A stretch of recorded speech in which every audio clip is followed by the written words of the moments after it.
이와 같이 비즐 룹은 그 CPU 타임을 낭비하기 때문에 좋은 방법이 아닙니다. 그러면 그렇다고 해서 슬립을 사용을 할 수도 없는 것이, 스레드를 언제까지 대기해야 될지 알 수도 없는 경우가 많을 뿐더러, 또 있다고 하더라도 그 스레드가 원래 종료해야 되는 것보다 충분히 여유 있는 시간을 가지고서 대기를 해야 되기 때문에 그것도 좋은 방법이 아닙니다. 그러면 저희에게 꼭 필요한 방법이 뭐냐라고 하면, 슬립처럼 웨이팅 상태로, 그 스레드를 웨이팅 상태로 바꾸고, 단 그 자기가 대기하고 있는 스레드가 종료됐을 때 바로 인터럽트를 받아서 깨어날 수 있는 이런 기능을 가진 어떤 메서드가 있으면, 저희는 그 비지 루프처럼 CPU 타임을 낭비하지도 않으면서 또 슬립처럼 굉장히 그 원래 스레드가 종료되는 시간보다 더 오랜 시간을 대기한다거나 하는 문제점도 동시에 해결할 수가 있기 때문에, 저희가 여태까지 가지고 있던 문제점들을 모두 해결할 수 있다라고 볼 수 있을 것 같습니다. 그런 기능을 하는 함수가 min32의 wait for single object라는 함수입니다. wait for single object라는 함수는 이 함수를 호출하는 스레드가 웨이팅 상태로 들어가게 되는데, 단 언제까지 웨이팅 상태가 되느냐,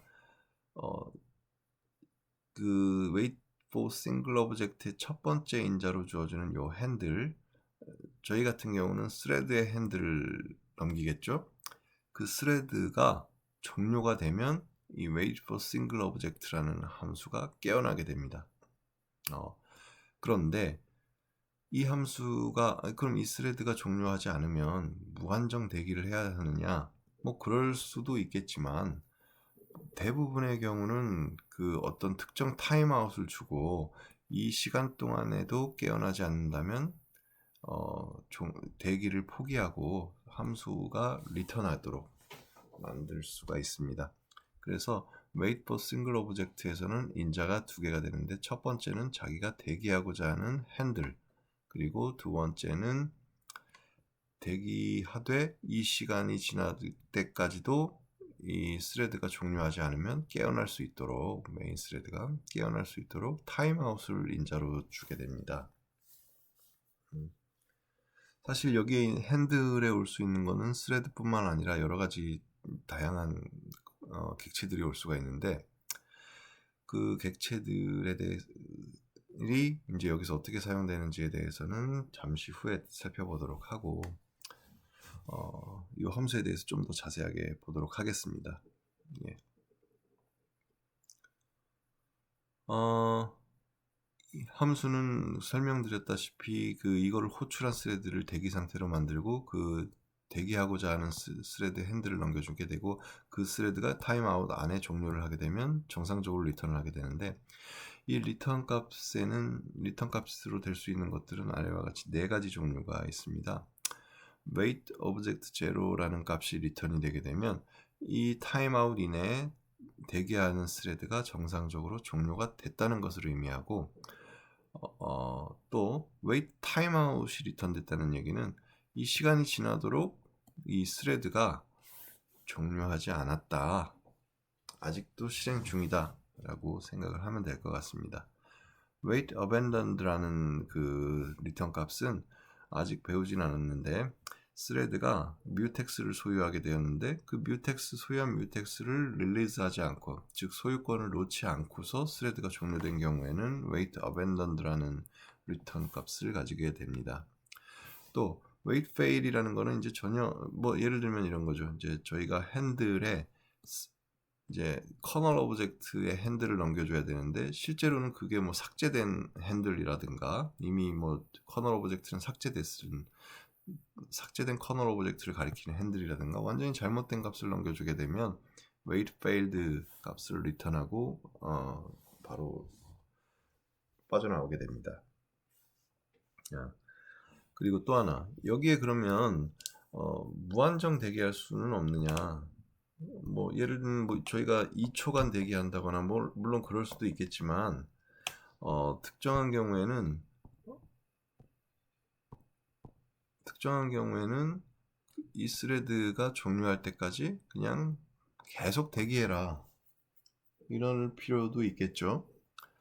그때 인자로는 wait for single object에 대기하고자 하는 스레드 핸들을 넣고 타임아웃에는 infinite, 무한대 값을 넣게 되면 이 wait for single object를 호출한 스레드는 그 인자로 넘어간 스레드가 종료할 때까지 계속해서 여기서 블로킹 된 채로 계속 대기하게 됩니다.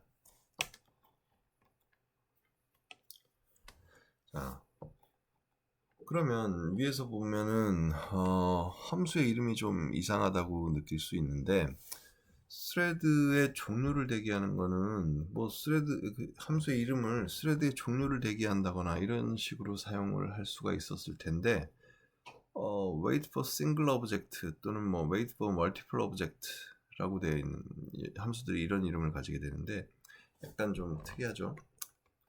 그 이유를 보면 이 wait for single object라는 함수가 대기하는 게 꼭 스레드만이 아니라 여러 가지 다양한 커널 오브젝트들을 전부 다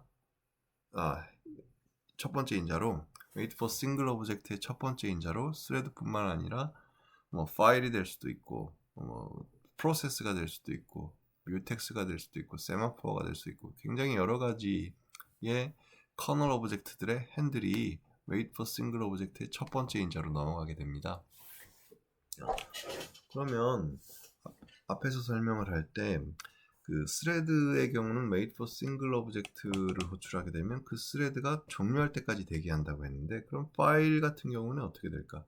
또 뮤텍스 같은 경우를 여기다 집어넣게 되면 이 함수가 어떻게 동작을 할까? 그러면 그 싱글 오브젝트를 대기한다는 이 함수의 이름은 또 무엇을 의미하는 것인가 좀 깊게 생각해 볼 필요가 있습니다. 자, 이 함수가 하는 일은 스레드의 종료를 대기하는 것이 아니라 사실은 이 인자로 넘어온 핸들이 가리키고 있는 커널 오브젝트가 시그널드 스테이트가 되는 것을 대기하는 함수입니다.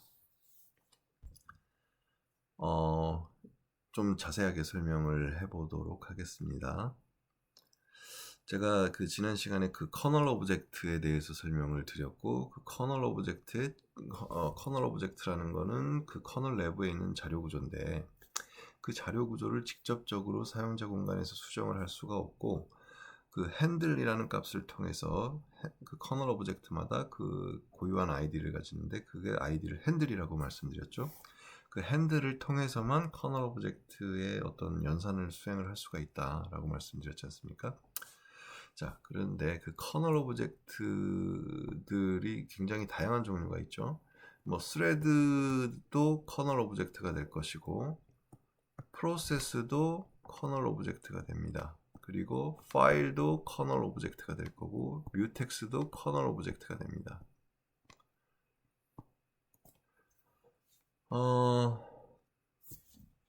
이런 모든 종류의 커널 오브젝트는 두 가지 상태 중에 한 가지 상태를 가지게 되는데, 그 상태가 시그널드 스테이트와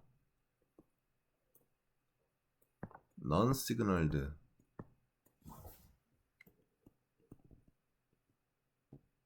스테이트, 즉 모든 커널 오브젝트는 시그널드 스테이트이거나 non 시그널드 스테이트이거나 둘 중에 한 가지 상태를 가지게 됩니다.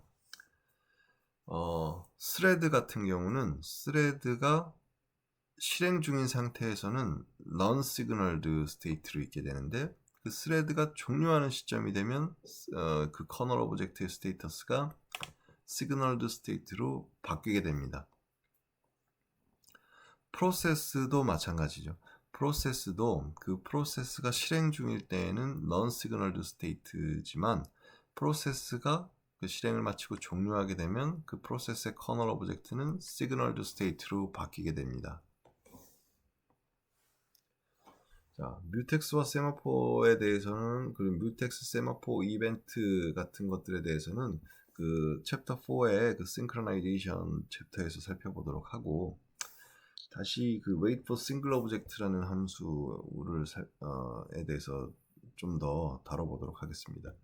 이 wait for single object라는 함수는 인자로 넘어온 커널 오브젝트가 시그널드 스테이트가 될 때까지 대기하는 함수입니다. 이게 이제 정확하게 이 함수가 하는 일인데, 자, 그러면 wait for single object의 인자로 저희가 스레드를 넘겨주면 어떻게 될까요? 스레드는 아까 제가 설명드렸을 때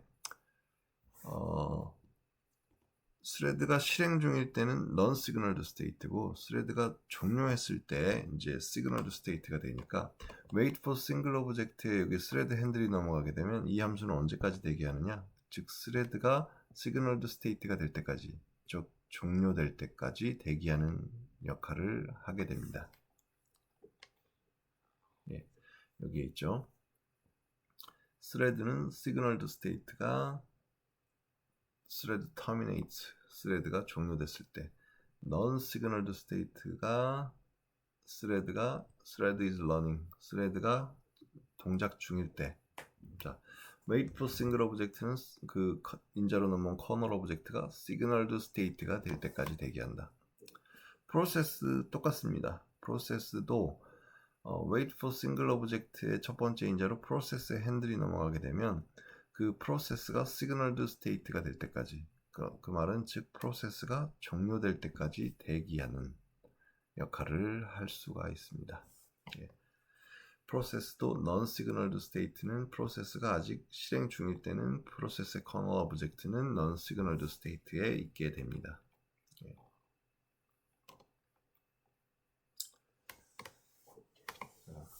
이번에는 동시 한 번에 여러 개의 객체를 기다리는 방법에 대해서 설명해 보겠습니다. 그 전에 왜 여러 개의 객체를 동시에 기다릴 필요가 있는지에 대해서 알아볼 수 있는 예제를 잠깐 다뤄보고 다음으로 넘어가도록 하겠습니다.